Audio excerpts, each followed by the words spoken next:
Boa noite, Eduardo.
Boa noite, Larissa. Boa noite, professor.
Pessoal, boa noite, Larissa, Eduardo. Se vocês estiverem com alguma dúvida, tá? Sobre a disciplina, eu não sei se vai chegar mais alguém aí. Professor, eu postei o link da aula no grupo avisando que tem aula agora, mas eu acho que não vai vir mais, não. Tipo, acho que se for vir, vai vir, acho que bem mais para frente no horário da aula. E eu não sei se a Bruna entrou em contato com você. Ela falou comigo, perguntou se teria como apresentar na semana que vem. Eu até falei com ela na última aula sobre que a gente ia apresentar hoje, né? Eu tenho até combinado com ela. Só que ela perguntou, ela falou que tinha até te mandado um e-mail por conta do trabalho dela. Uhum. Que acho que Não, na outra semana ela estaria de folga, eu acho, se eu não me engano. não, eu respondi para ela que podia apresentar em outro dia. Eu até Eu já... fiquei preocupada, né? Porque já está bem atrasado já na questão da apresentação. E aí ela falando, não, mas eu mandei um e-mail pro professor para poder perguntar ele certinho se não teria nenhum problema, se não ia atrapalhar em nada. Ele falou que era para apresentar na semana que vem. Porque ela falou que é questão de trabalho, né? Que ela Uhum. estava de escala lá hoje. Aí, nesses casos, a gente abre a exceção. Uhum, mas me desculpa, professor, realmente estava programado para a gente apresentar, a gente já tinha preparado praticamente tudo já poder apresentar. Não, beleza, tranquilo. É, E aí, vocês querem que a gente faça como? Vocês que mandam. Professor, acho que como o Eduardo já apresentou, eu só vou, por conta dessa questão da Bruna, eu só vou apresentar semana que vem. Eu acho que pode prosseguir como é que fala? A explicação da disciplina, né? Da matéria, no caso, se você Uhum, for apresentar alguma matéria hoje. Porque não tem, acho que até então acho que não tem dúvida, não, até onde eu sei. Eduardo falou que tá tranquilo, né?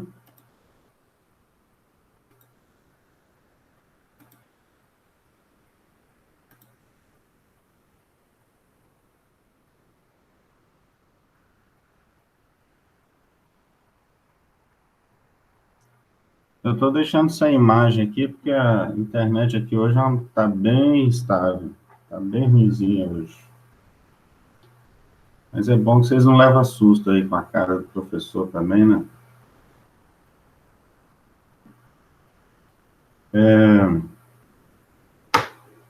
Então, assim, eu vou só falar aqui da nova quinzena, né? E aí a gente tira a dúvida aí, se vocês tiverem alguma.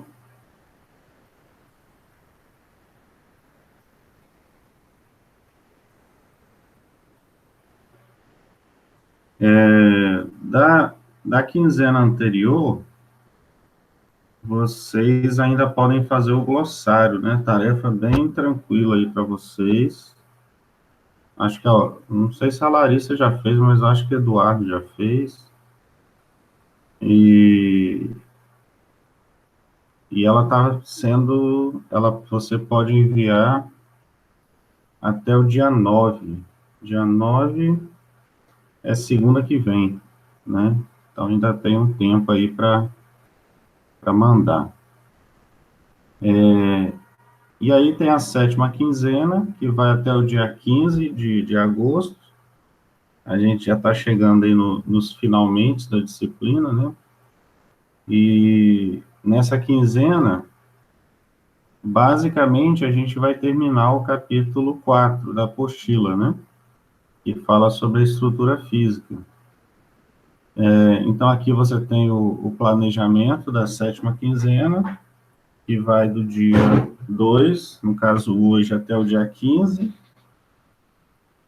E aí nós temos o encontro síncrono de hoje, da semana que vem, e a apostila aqui novamente do Edson, que é o capítulo 4, né? E aí, como tarefa da quinzena, vocês podem fazer até o dia 22, eu tô que dou porrada aqui na lixeira, vocês podem fazer até o dia 22, né? Sempre aquela questão, 2 semanas para se preparar e 1 semana para finalizar a tarefa, né? Que são exercícios de revisão sobre a estrutura física do sistema gerenciador de banco de dados. Então, a gente tem aqui as especificações, né? Então, essa tarefa, ela pode ser realizada em dupla ou trio, e aí tem gente que está fazendo sozinho, tem gente que está fazendo em dupla, eu acho que trio não teve ainda, não. Mas aí fica a critério de vocês. E lembrar daquela questão, né? Sempre que for enviar esse tipo de atividade em dupla, em trio, enviar pela sua conta, né? Mesmo que seja o mesmo trabalho, as mesmas respostas, mas enviar pela sua conta só para facilitar na hora de dar a nota lá no AVA, né? E transferir isso depois para o acadêmico. Então, vocês podem resolver em qualquer editor de texto, né, online, onde vocês quiserem. É só gerar o PDF depois e me enviar aqui no AVA mesmo, até o dia 22, né? Ou seja, vocês têm aí basicamente 20 dias ainda para fazer. E o valor dessa atividade ela é um pouco maior, 20 pontos, porque são questões discursivas, né? Então, vai dar um trabalhinho um pouco maior. E aí eu só peço para vocês evitarem usar a resposta direta do livro, né? Apenas ir lá, dar um copy-paste, né? Tenta escrever com as suas palavras, para vocês já irem acostumando com o linguajar, né? Da área. Então, aqui tem algumas perguntas, algumas delas a gente até já viu, né? Tipo aqui, a questão 1. Explique quais são os tipos de usuários que interagem com um banco de dados, né? Com o sistema gerenciador de banco de dados. Então, a gente já tratou disso, se eu não me engano, foi até semana passada. Cite pelo menos 5 vantagens no uso de SGBDs, que a gente também tratou disso na aula passada, né? E, se eu não me engano, é daqui para frente que continua o capítulo 4, da pergunta 3, isso, da 3 em diante. E vem o resto do capítulo, né? A gente, no capítulo 4 aqui, a gente começa a ver algumas coisas sobre o MySQL, né? Que é o banco de dados que a gente vai estar... que a gente, na verdade, até começou, né? A estudar, que é um banco de dados livre, e é bastante utilizado por ser livre, por ser ter uma comunidade bem grande aí tomando conta, né, administrando esse banco de dados, então ele acaba sendo bastante confiável, né? Então tem muitas aplicações aí pelo mundo que utilizam esse banco. E vocês já começaram a trabalhar com MySQL através do Workbench, né? Que é aquela plataforma que a gente estudou em algumas quinzenas anteriores, aí, eu acho que 2 quinzenas para trás, 2 ou 3, não lembro. E aí a gente vai ver mais alguns detalhes aí do MySQL. Ok? Então, essa aqui é a tarefinha da 7ª quinzena. E aí, a gente, nessa 7ª quinzena, a gente vai basicamente terminar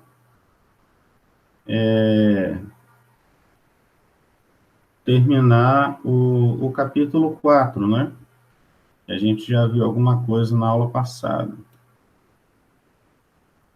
E aí, hoje, eu estava planejando só dar uma passada aqui, que é questão rápida. Mas antes disso, vocês dois aí têm alguma dúvida sobre essa atividade, sobre a quinzena? Professor, licença. Para fazer essa atividade que vale 20 pontos, tá toda naquela apostila, né? Tem a página específica que a gente pode estar procurando para poder conseguir fazer. Fala assim, poder fazer a pesquisa na hora de responder o atividade. Ah, tá. Deixa eu abrir ela aqui, que aí fica mais fácil.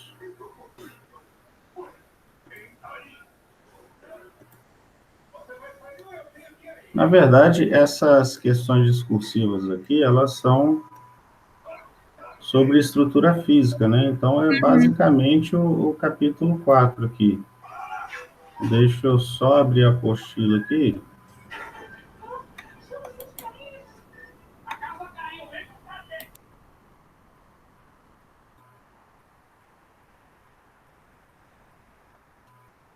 Capítulo 3, deixa eu abrir aqui com vocês.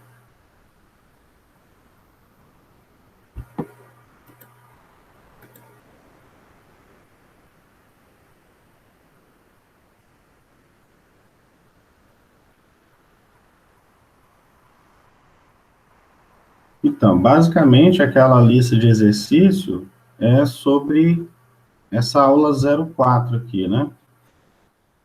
Está um pouco fora de ordem a minha numeração e a numeração da apostila, porque a gente deu uns stops, né, para ver outras questões na disciplina. A gente não está seguindo à risca essa apostila desse professor, não.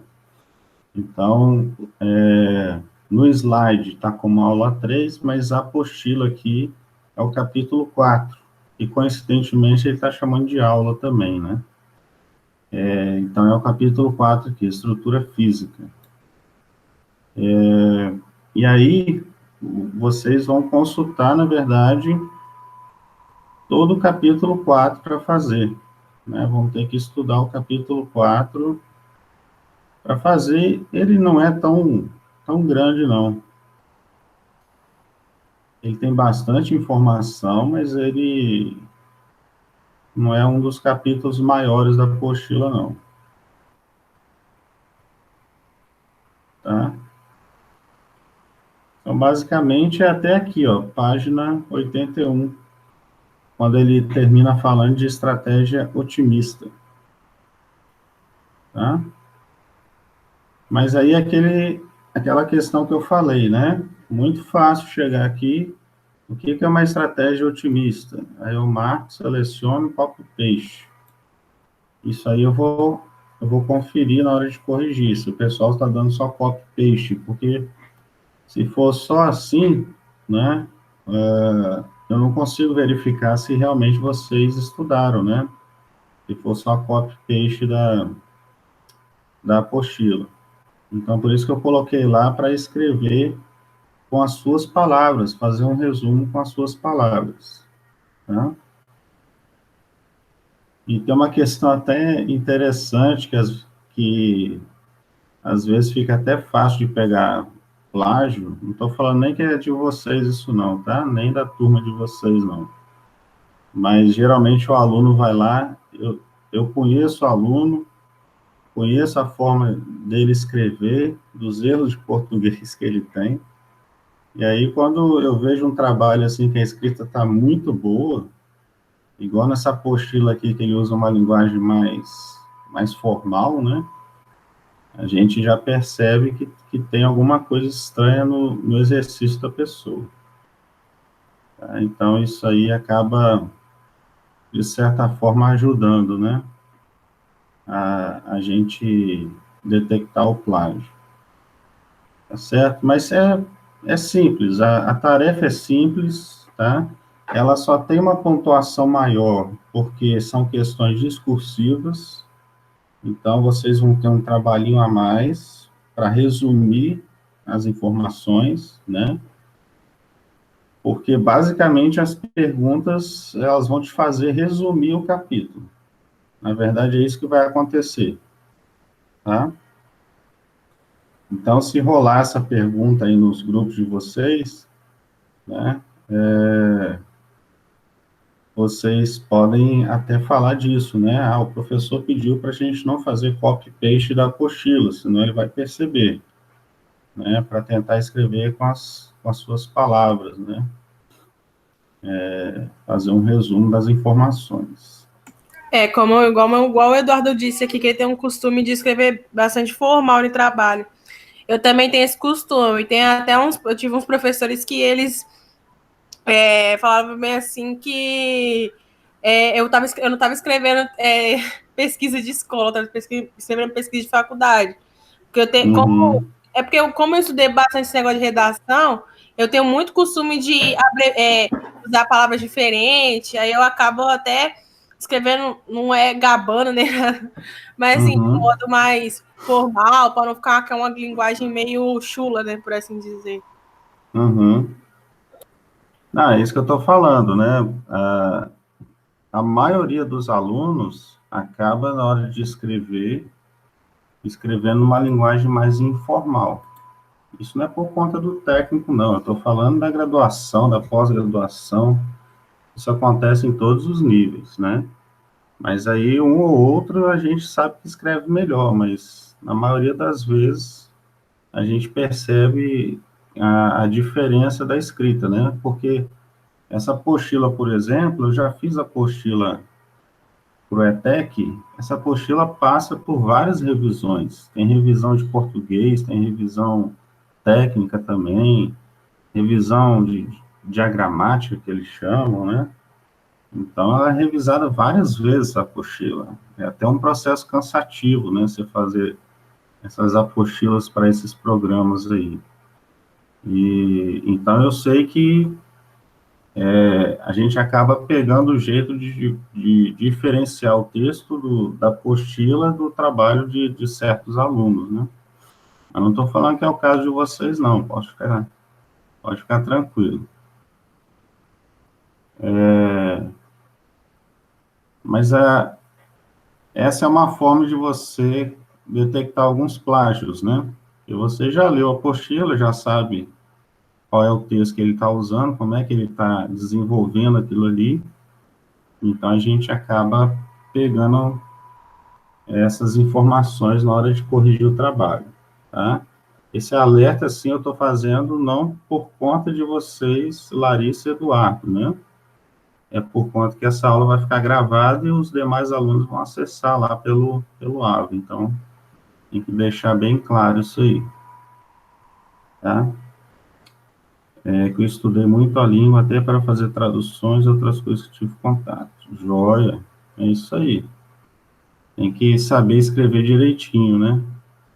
Até porque na hora de fazer um processo de seleção, alguma coisa do tipo, eles vão olhar isso também. O que é raridade, né? Na nossa área, para escrever bem, não é muito fácil de achar, não. Deixa eu compartilhar aqui a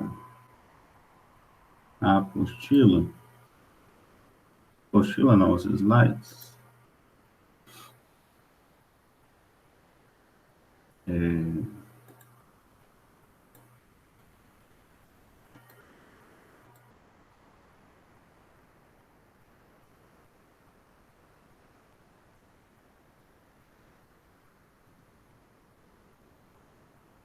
Então, essa aqui são alguns recortes que eu fiz da apostila, né? Só para ajudar a gente aqui no estudo dela, desse capítulo.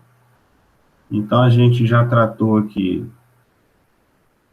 de motivações para se usar os SGBDs, né? Quais são as vantagens de se utilizar, né? Então, por exemplo, essa questão de estado íntegro é uma questão muito importante na hora que se trata aí de banco de dados, né? Quer dizer, a intenção do sistema gerenciador de banco de dados é manter a sua base de dados íntegra, né? Ou seja, que ela esteja bem arquivada, né, com os dados bem relacionados, tanto antes quanto depois de uma transação, né? Então, a ideia é que o banco de dados sempre migre de um estado íntegro para o outro. Esse é o ideal, né? É claro que às vezes acontece problema, né? Não estou falando que foi o caso, mas a gente está tendo o caso aí do CNPq. Não sei se vocês ouviram falar. Caiu todo o sistema do CNPq, isso está atrasando um monte de processo da gente, de projeto de pesquisa, etc. Ali, especificamente, até onde eu sei, não foi banco de dados, né? Foi problema do software lá de sistema de gestão de disco, né? De servidores, etc. Mas poderia ser um problema de banco de dados, né? Por exemplo, alguma atualização que não deu certo por algum motivo, né? Alguma falha no banco de dados. Então, essas coisas podem acontecer. Por isso que é importante a gente sempre ter o backup, né? Para a gente conseguir retornar o banco para o estado íntegro. Caso ele não consiga fazer sozinho, a gente vai ter que intervir e geralmente tem que usar um backup, né, para ajudar nesse processo. Então, a gente viu essas questões, a gente viu também a figura de alguns usuários do sistema de banco de dados, né? Então, a gente viu o DBA, que é provavelmente aí um dos mais famosos, né, que a gente tem nessa área de banco de dados. Então, tem muita empresa que utiliza só essa figura, né, de profissional dentro dela que gerencia os bancos de dados da empresa, né, ou gerencia os bancos de dados dos clientes, né. Então, isso depende muito de como a empresa está organizada, né, níveis, hierarquia e etc, né. Se ela é pequena, se ela é grande, qual é o porte dela. Então, às vezes você vai chegar numa empresa que tem só uma equipe de responsáveis lá pelo banco de dados, né? E aí a gente vê outras figuras, administrador de dados, que é o cara que vai validar os modelos, né? Acaba que muitas empresas, como eu falei, né, vão utilizar a própria figura do DBA para fazer esse serviço, ou equipe, né, de DBAs. A gente tem a figura também de quem lida, né, com o sistema de banco de dados, a figura do analista, a figura do programador ou desenvolvedor, né, ele também vai precisar mexer, vai precisar acessar a base de dados para desenvolver os aplicativos. O analista de negócio, que é aquele cara que está mais perto ali do cliente final, né, do usuário final, ele entende mais do negócio do cliente, né, tem um conhecimento maior daquilo ali, então ele faz a interação, né, entre a empresa que está precisando do banco de dados ou de algum cliente, né, ele faz a interação desse usuário que está precisando do banco de dados e quem está construindo, quem está modelando aquela base de dados que está sendo construída, né? Então, o analista de negócio ele está muito nessa interseção entre os dois lados. E no final de tudo, o usuário final, né? O nome já diz tudo, usuário final. Que, na maioria das vezes, somos nós, né? Na hora que a gente quer acessar algum sistema, alguma coisa, a gente acaba acessando a base de dados de alguém, né? Você vai pedir um Uber, você vai acessar a base de dados do Uber. Você vai pedir um lanche no iFood, você vai acessar a base de dados deles. Então, a gente está o tempo todo mexendo, lidando com banco de dados sem saber, né? Muitas vezes. E aí, depois, a gente estudou as vantagens de se utilizar um banco de dados, por quê, né? Eu poderia pegar os dados do cliente e começar a jogar em diretórios de um sistema de arquivo, né? Diretórios lá do Windows, ou da própria nuvem, do Google, por exemplo, Drive, né? Então, eu poderia organizar em diretórios isso aí, pronto, né? Por que eu não faço isso? Para alguns casos, você até consegue resolver, né? Se for uma empresa pequena, uma mercearia de bairro, por exemplo, né? Eles não vão ter condição de contratar uma empresa para construir um banco de dados para eles. Então, eles têm que se virar, né? A gente tem até um programa de extensão que a gente já pegou isso. A gente faz atendimento à comunidade, né? Então, a gente já pegou, por exemplo, uma dona de mercearia de um bairro próximo aqui do IFES, do Campo Serra, e ela organizava todas as informações de estoque, etc., através de uma planilha, né? Uma planilha, não lembro agora se usava Excel ou usava as ferramentas do Google, mas era uma planilha, né? Então, se for uma empresa pequena, dá para resolver, né? Agora, se for uma empresa muito grande, aí já complica. Você ficar trabalhando só com isso aí. Você já precisa de um sistema mais parrudo, né? E por que a gente usa os SGBDs, né? Porque a gente tem a questão da integridade, a questão do estado íntegro, que a gente falou, né? Que é a amarração entre os dados. Fazer essa amarração entre os dados, que é complicado de você conseguir fazer isso através de diretórios no sistema, né? Só usando diretórios fica meio complicado você trabalhar com essas questões aí. A questão de restrição de domínio, né? Que elementos, que dados você pode armazenar em em um determinado atributo ou informação que você quer armazenar. Então, essas restrições fica difícil você gerenciar em um sistema de arquivos normal, né? Controle de redundância, né? Às vezes um dado se você for, por exemplo, usar uma planilha, né? Organizar as informações de estoque usando apenas diretórios, você pode repetir valores, né? O mesmo valor está repetido em 5 diretórios diferentes. Eu mesmo já peguei isso até em banco de dados. Às vezes a empresa vai lá, tenta fazer, montar um banco de dados assistindo vídeo no YouTube, né? Meio que se lasca no final, né? Eles acabam cometendo muita redundância, repetem informações em tabelas diferentes, então fica um negócio meio bagunçado, né? Mas se para fazer esse controle em sistemas de banco de dados já precisa de um certo conhecimento, né? Fazer isso só usando diretórios ou planilhas fica bem mais complicado você controlar isso, né? Então, os SGBDs, eles facilitam isso aí. E aí eles Professor, permitem... Oi, diga. desculpa atrapalhar. Na hora que for responder as perguntas, igual, porque eu lembrei, você está falando de vantagens, eu lembro que tem uma pergunta sobre a vantagem dos usos dos SGBDs.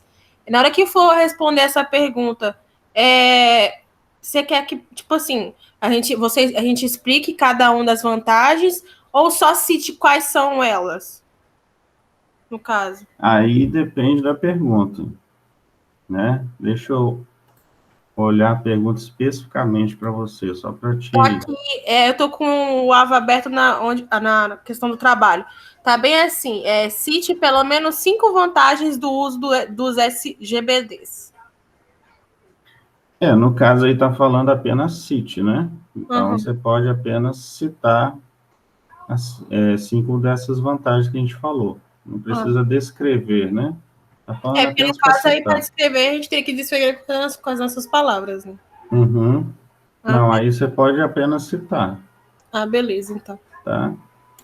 Mas acaba sendo também um exercício de resumo, né? Que a pessoa Uhum. tem que ler, ver quais são as vantagens e escolher 5 lá. Não acaba escolhendo coisa errada, né? Verdade. Deixa eu ver as outras aqui, só por via das dúvidas. Por exemplo, a questão 1 já fala diferente, já explique.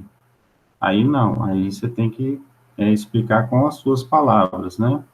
A 2, a 3 é citar. Deixa eu ver se na frente tem alguma coisa.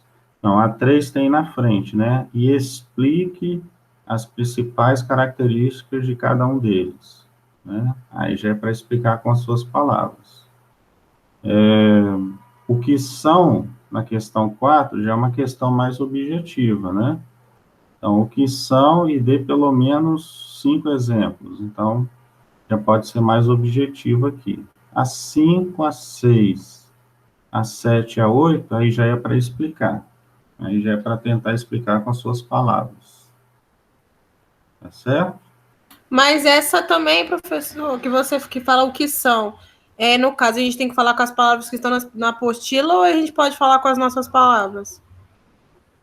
Tem que resumir, Aham. né? Porque esses tipos de dados aqui, a resposta não é muito pequena, não. Vocês vão ter que, se for copiar da apostila, dá muita coisa. Uhum. Então, vai ter que dar uma resumida, realmente. Tá? Beleza. Apesar de ser uma questão mais objetiva, mas se for copiar, dá muita coisa. Então, vocês vão ter que dar uma resumida nela, Ok. tá certo? Mas é super tranquilo. Essa lista de exercícios aí é mais para obrigar vocês a dar uma lida, uma estudada no capítulo, Beleza. tá?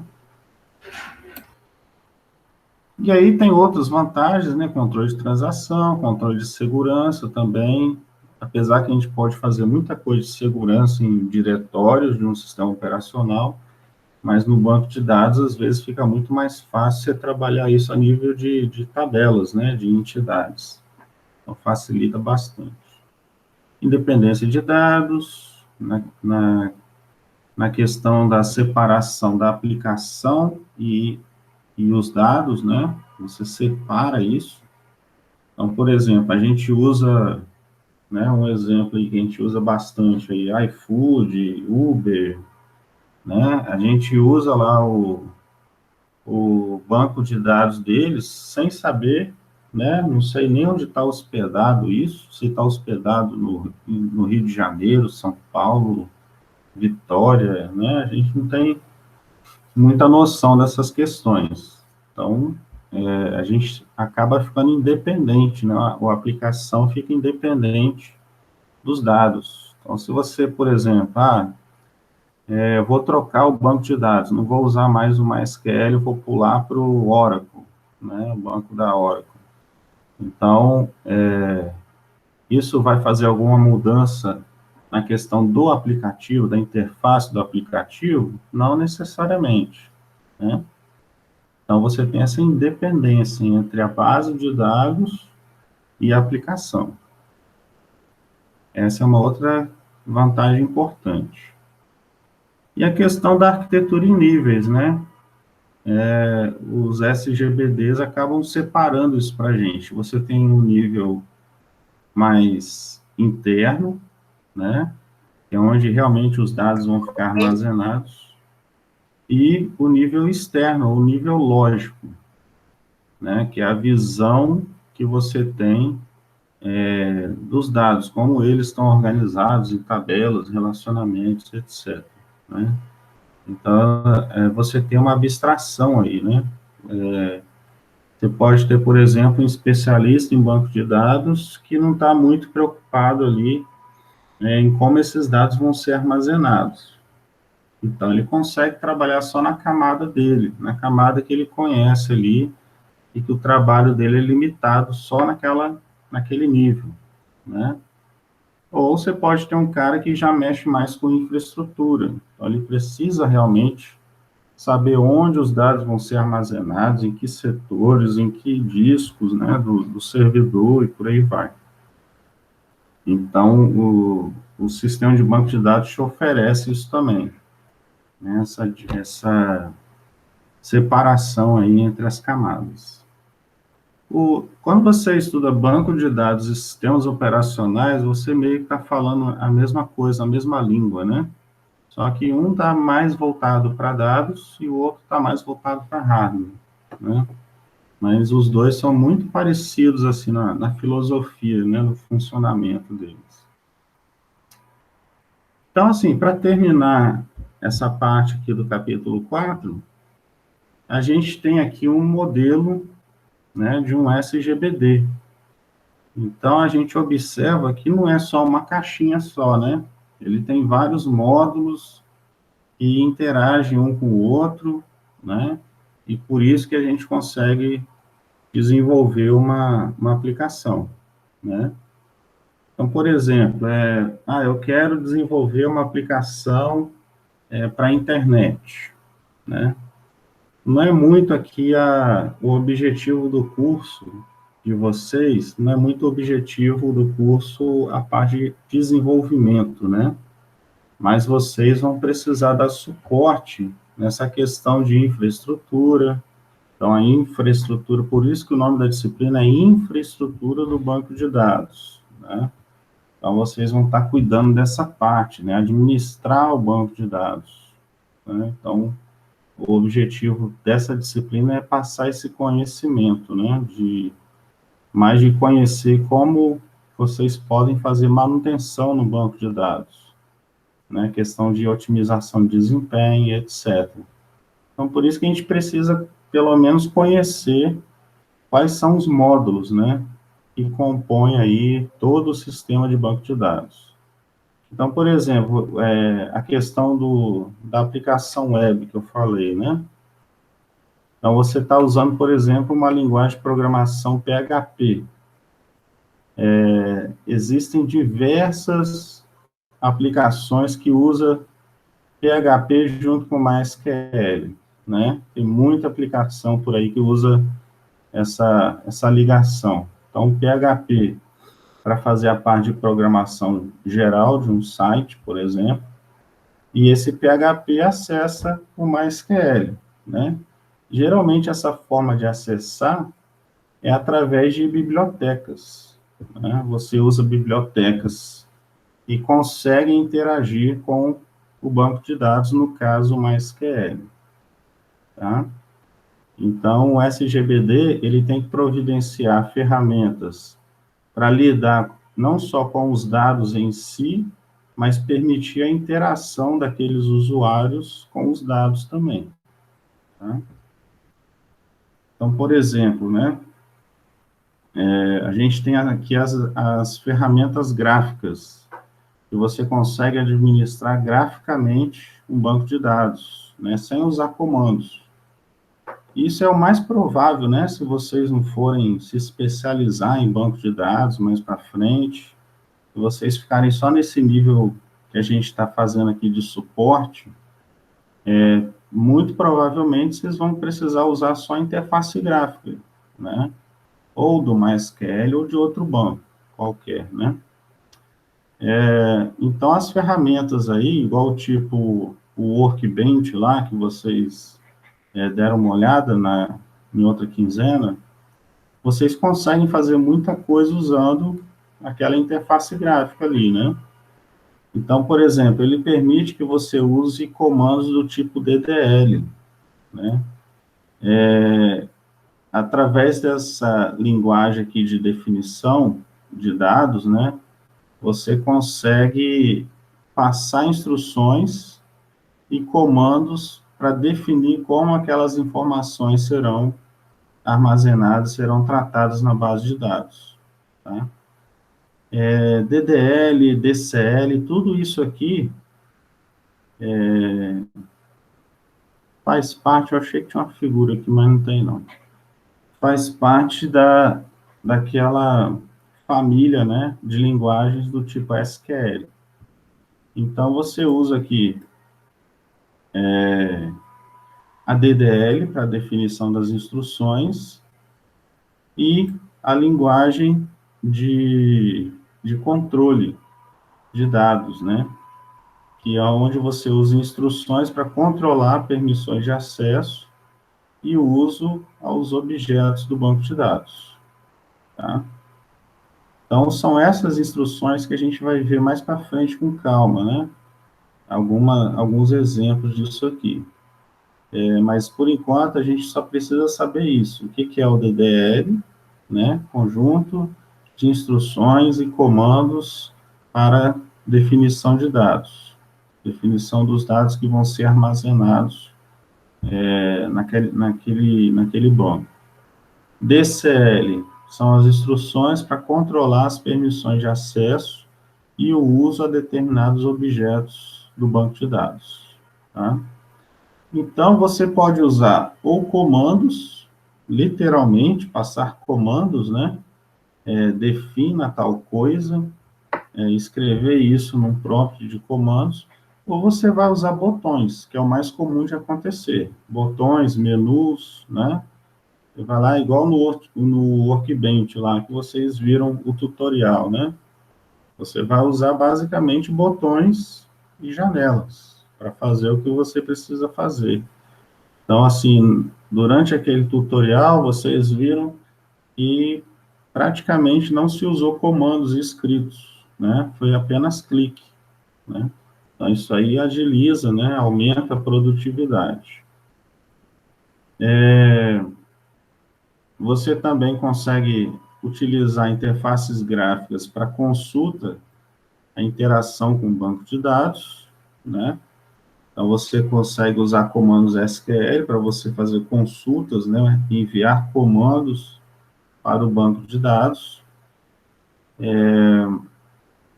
Você consegue também, né, o SGBD, ele prover para você uma interface para você realizar chamadas, né, à máquina lá do banco de dados, que vai gerenciar as informações. Então, você consegue usar aplicativos escritos em linguagens específicas, né, e nessas linguagens, dentro dela, eu consigo fazer comandos SQL para um determinado banco. Por isso que a gente consegue construir aplicativos que vão interagir com o banco de dados, né? Porque a gente tem essas ferramentas que o SGBD fornece para a gente. Então, por exemplo, você vai ter algumas linguagens de programação que você pode usar e você tem uma conversa via, né, CLI, que é o quê? É uma camada fornecida pelo SGBD. Então, ele consegue interagir com essas linguagens. Então, você consegue incluir comandos SQL dentro das instruções do programa escrito nessas linguagens. Tá? Você tem também as linguagens mais de alto nível, né, de quarta geração. Então, você também, o banco de dados, ele tem que fornecer formas de você, através dessas linguagens de programação de mais alto nível, conseguir acessar a base de dados, né, da forma mais fácil possível, ok? Então, por exemplo, você vai usar o Python, né? O Python você consegue fazer consulta ao banco de dados de uma forma bem tranquila, né? Mas como eu falei, vocês, o objetivo do curso de vocês não é desenvolvimento, né? É mais a parte de manutenção e suporte. Então, a gente está só aqui conhecendo os módulos que existem, né, em torno do banco de dados, que vão permitir a interação das aplicações com a base de dados. Tá?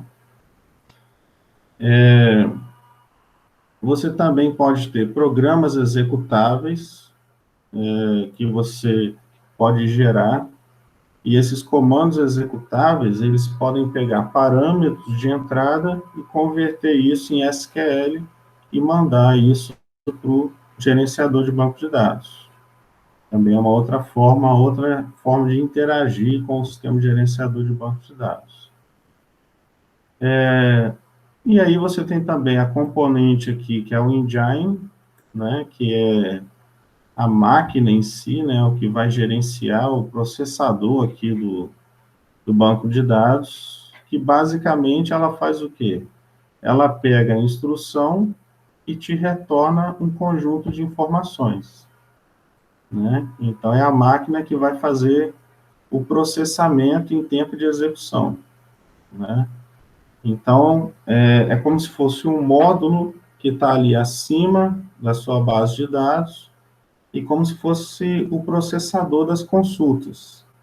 Ele recebe a consulta, né, e gera essa consulta no banco de dados propriamente dito. E aí retorna para você um conjunto de resultados, né? Então, basicamente, o Engine faz isso para a gente. O banco de dados em si, né, que pode estar armazenado num disco só, pode estar armazenado num servidor, pode estar armazenado num data center, numa nuvem, não sei aonde, né, geograficamente distribuído, tá? Geralmente, quando você tem um banco de dados, você tem duas coisas, né? Você tem o metadados, o que é isso? Quando fala meta alguma coisa, é que está acima, né? Então, por exemplo, esse catálogo do banco de dados, ele pode, por exemplo, armazenar índices para agilizar a consulta ao banco de dados, tá? Para vocês terem ideia, isso aqui existe até em sistemas operacionais de rede. A gente tem um catálogo da base de dados que ficam armazenados nos recursos da rede de computador. Para que serve o catálogo? Ele serve para agilizar as consultas, ele monta índices, né? Por exemplo, numa rede, a gente usa o tempo todo o quê? O usuário e o login, né? Então, o usuário só vai ter acesso a determinado recurso da rede se ele tiver permissão para aquilo. Então, por exemplo, o login de um usuário, ele pode servir como um índice também, né? Para facilitar as consultas, agilizar. E abaixo do metadados, claro, você tem os dados propriamente dito, né? Que são as informações, os atributos que a gente estudou lá atrás. E, por fim, nós temos a questão da instância, né? Então, o SGBD ele consegue trabalhar com arquivos que permitem configurar um ou mais ambientes de dados. Cada ambiente desse, ele é identificado por um nome de instância. Cada uma das instâncias possui um sistema de gerenciamento independente, em termos de memória primária e secundária. Isso aqui parece muito com o quê? Parece muito com a questão de multiusuário em sistemas operacionais, né? Quer dizer, você loga lá no sistema operacional qualquer, na sua sessão, parece que aquele sistema operacional, que aquele computador, aquele servidor, ele está alocado só para você, né? Você tem uma visão específica, né, de determinado servidor.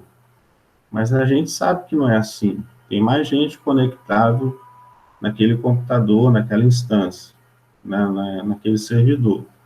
Então, você, na verdade, tem uma instância daquele sistema computacional que você está usando. Então, quando você acessa, por exemplo, através do seu login, um computador, você vai ter uma instância daquele computador para você, né? Então, você vai ter uma parte da memória que você vai conseguir usar, vai ter uma parte do disco que você vai conseguir usar. A mesma coisa aqui no SGBD, tá? Ele vai poder criar instâncias para que você consiga usar, né, o banco de dados como se ele tivesse reservado só para você usar, né? A gente acaba tendo essa impressão que a instância ali está reservada só para você, tá? Então, cada instância pode possuir um ou mais bancos de dados. Você pode ter uma instância com mais de um banco de dados. O SGBD consegue administrar isso, né? E banco de dados em instâncias diferentes, eles são chamados de bancos de dados distribuídos, né? Aí são bancos de dados mais sofisticados, que exigem um controle maior, tá? E são bancos de dados que está tudo distribuído. Às vezes até o controle dos dados é distribuído também, tá? Então aqui já é uma outra área específica de banco de dados, e são bancos de dados distribuídos. É uma outra área da computação que a gente tem bancos de dados mais sofisticados, tá? Isso aqui foi só para ter uma ideia, para vocês terem uma noção do que é um SGBD, né? Quer dizer, ele não é só aquelas tabelas e as relações que a gente viu, né? Então, se você quiser construir um banco de dados seu, né? Banco de dados para concorrer com MySQL, então você vai ter lá o banco de dados Larissa, banco de dados Eduardo, aí vai ficar legal. Então, se você quiser montar um banco de dados seu, né, você vai ter que se preocupar não só em administrar os dados em si, mas prover essas interfaces aí com usuários diferentes, né? Então, não é só aquela administração, aquela gestão dos dados, não. Você tem mais coisas, né, para gerenciar a sua base de dados. Beleza? Então, essa parte aqui é para vocês conhecerem melhor o que é um SGBD, né? Não ter a noção que o SGBD é só essa questão que a gente estava vendo até agora, tabelas, relacionamentos, né? A gente tem mais coisa ali, ok? Então, só pelo o MySQL Workbench lá que vocês mexeram, já dá para ter uma ideia do que é um SGBD. Quer dizer, você tem muito mais ferramenta, né, que está embutida ali, e muitas das ferramentas que tem lá no MySQL Workbench, a gente comentou aqui agora, né? São várias telas, menus que a gente não tratou no tutorial lá que a gente estudou. Mas são várias opções que você pode usar, várias interações que você tem lá com SGBD. Beleza? Alguma dúvida de vocês? Professor, até então não. Acho que até chegar no sábado, assim, pra gente mandar mensagem do Gil. Beleza. Não, mas é bom vocês darem uma lida lá de novo no capítulo, né? Pelo menos até essa parte aqui. E aí já começa, né, a brincar lá, vai fazendo. Eu recomendo vocês não fazerem no computador local de vocês, né? Vocês fazerem a lista no repositório aí do Google, Drive, né, Dropbox, né, o que for, para vocês não perderem. Aí vocês vão resolvendo as questões aos poucos, né? Resolve umas duas agora, depois continua a ler mais um pouquinho, resolve mais duas, né, e vai fazendo. Tá certo? Ok, professor. Fechou, Natan?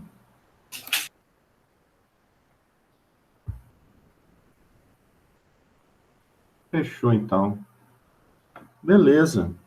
Então, valeu aí a presença de vocês, né? Essa turma grande, Gigante, né, professor? Não dá nem. gigante. Acho que eu nunca dei aula assim para 2 alunos, não me lembro. É complicado, complicado. Mas vai resolver isso logo, se Deus quiser, Tomara. vai acabar. Nossa, o cara, agora pegando assim, só eu e Natan aqui, misericórdia. Tô imaginando o terceiro período, vai bestar, ficar só eu e Natan mesmo no curso. Não, mas parece que esse mês que vem já vai ser o sistema híbrido, né? Vai ser A gente não sabe, presencial. professor, porque pelo que eu li na postagem deles lá, ia ser mais pro pessoal que tá finalizando já, né? E o Proeja lá, eu não ouvi muito falando sobre os técnicos, não, mas. É, mas vocês estão finalizando, né? É, a gente tá indo pro terceiro Manutenção, período. manutenção é terceiro período. Então vocês vão pegar, não vai ter como escapar, não. Ai, tomara, porque eu não aguento mais ficar dentro de casa. Não, mas é mesmo, é verdade. Nossa, ensino à distância, para mim, não tem a mesma produtividade que presencial. Não, e você imagina que tem aluno que tá usando material impresso. Como Nossa, é que professor, estuda é isso? horrível, é horrível. Você não tem contato com o professor para tirar dúvidas direito. Pois Nossa é Senhora. difícil.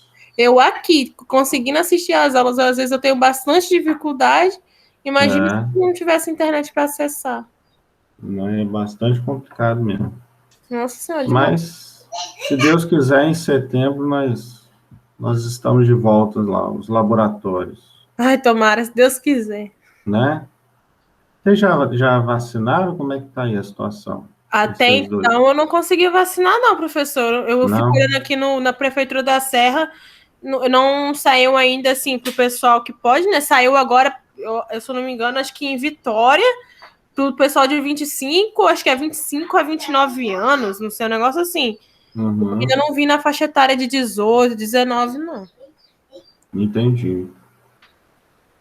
O Natan também não conseguiu ainda não. Ah, tô doida pra conseguir, misericórdia. Vamos ver até setembro, né, o que que dá. Tem quase 2 meses aí ainda pela frente, né? É. Vamos ver em qual idade que eles conseguem chegar aí. Ai, tomara, misericórdia. Tomara que a gente consiga logo, né? Tomara, professor, meu Deus. Beleza, então. Tá, quem for ficar aí para as temas operacionais, até daqui a pouco. Quem não for, até a próxima. Pode deixar que vai até eu e Natan lá daqui a pouquinho também te perturbando de novo. Beleza, gente. Valeu. Boa noite, professor. Boa Obrigada pela noite. aula. Até mais. Tchau. Até mais.